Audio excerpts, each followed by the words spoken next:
Hey guys, it's Dean. So you might have just finished the back squat workout that I showed you, or you might be watching this on its own as a separate video. Either way, this workout or this next video, or whatever this is a cool down for after doing weighted back squats. So it's particularly for weighted back squats, but you can also use it after any lower body workout. So what we're going to focus on in this workout is getting your body into the opposite positions of what you were doing while you were doing the weighted back squat, right? So when we were doing squats, the hip flexors really tight, glutes were very engaged, right? Our thighs are working. We have a lot of pressure in the spine because we're working on keeping our spine straight, lots of core engagement. So we're going to work on releasing tightness and releasing tension in those areas. And helping to boost or improve the recovery process, help you get back to what you enjoy doing with less soreness more quickly. So first thing we're going to do is just take a nice forward fold. Feet about 6 inches apart, bend your knees, squeeze your thighs and your chest toward one another. So keeping the hip flexors and the quadriceps active, keeping your core active to protect your spine. And as we keep the quadriceps and the core active, that's going to help release the muscles in the back side of your body. So we're stretching the hamstrings now. We're releasing tension through the spine. And you can keep your hands on the ground if you want.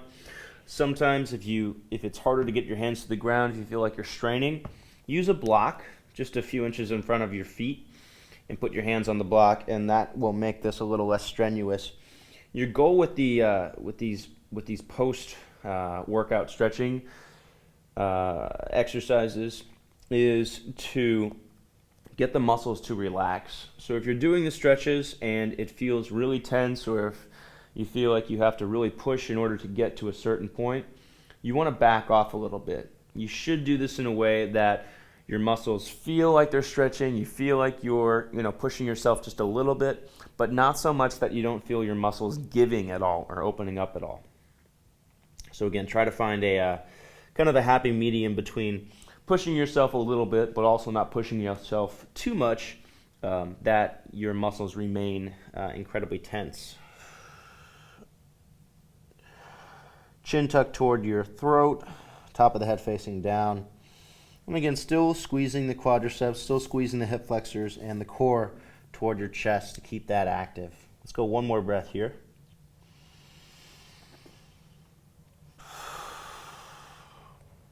All right, and then slowly come back up, and we're going to move into a wide-legged forward fold. So legs wide, press into the outer edges of your feet, use the block in front of you, pull your chest forward, get some length to your torso, and starting to feel opening up through the inner thighs and the backs of your thighs. Breathing deeply. So this is the other aspect of restorative or cool down stretching. You want to make sure that you're lengthening your breathing, instead of taking shallow breaths. The longer you can make your breaths, the easier it is for your body to relax. And then if you want, go ahead and forward fold a little deeper, maybe moving that block away. You can bring your hands to the ground. Try to keep your abs active, and again, still keeping the quadriceps and the thighs somewhat active. And if you want to make this even more active, try pressing your hands toward the back, reaching your hands through your thighs. And again, we want to keep the core active. That's going to help you protect your spine and stretch it properly. We don't want to completely disengage. And also, since we did so much with an upright spine, keeping your core tight, using your core here is also going to help release the muscles in your back, so your erector spinae, those muscles that run parallel to other side of your spine. Those muscles get are worked a lot in a back squat. So tightening your core is going to help release those muscles. Let's do just 2 more breaths here. Using the exhale to help relax a little bit more. One more breath.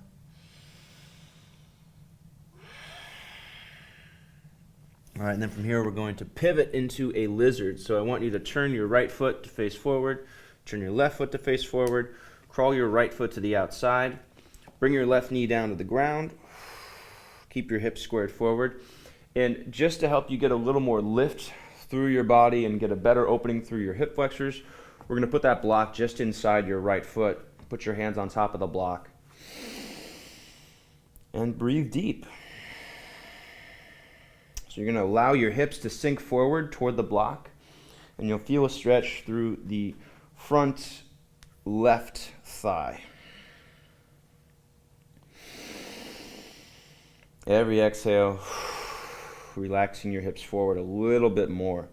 And again, this is kind of the exact opposite of what we were doing in the squat. In the squat, our hip flexors are very tight. There's not a lot of opening through the hips.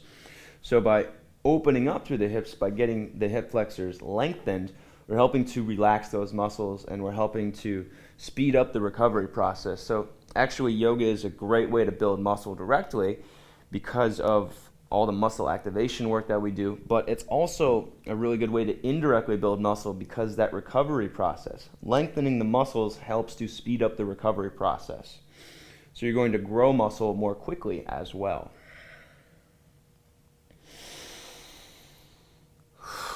All right, we're going to add a quadricep stretch to this. So squeeze your left heel in toward your butt. You want to make sure that you're resting on just above the kneecap and not directly on the kneecap. So kind of resting on the top of the thigh. Squeeze that heel in, reach back, grab the top of your foot. Pull that foot toward the outside of your hip. And 3 breaths here, allowing your hips to sink forward. Using the exhale to relax and sink further into this. 2 deep breaths here. So releasing that tension in the quadriceps. Releasing that tension that the quadriceps pulls on the knees. So giving your knees a break. And then slowly releasing that foot, bringing it down and switching sides. So left foot forward now, hands back on the block. Deep breath in. See if you can lift up the chest. And as you exhale, sink the hips forward. You can work on crawling your left foot forward if you want. If you notice that the knee is passing the ankle, crawl the foot forward a little bit more. You want that knee directly above the ankle. You should be feeling opening through the front of your right hip, so your right hip flexor. It also helps to squeeze your right hip in toward the middle. So squeeze your right knee, your ankle, and your hip all in toward the middle, just a little bit. So you're engaging the inner thighs to help stretch the outer thighs. And take a couple breaths here, allowing your hips to sink forward, allowing the hip flexors to release.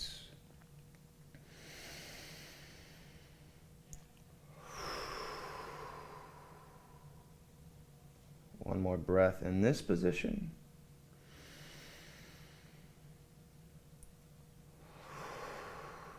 And then adding in the quadricep stretch. So squeezing your heel in toward your butt, reaching back, grabbing the top of the foot, pulling your heel in toward your hip, stretching the quadricep. It's going to feel intense at first if you're not used to this, or even if you are used to this. This should be an intense stretch. And we're going to do 3 deep breaths here.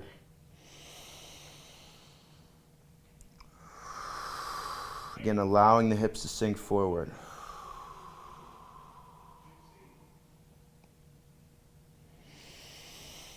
Every exhale, relaxing just a little bit more into this. Remember, it's going to be done soon, so keep holding on, not that much longer.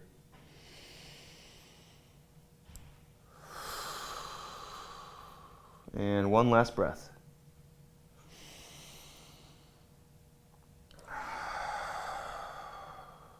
All right, go ahead and release.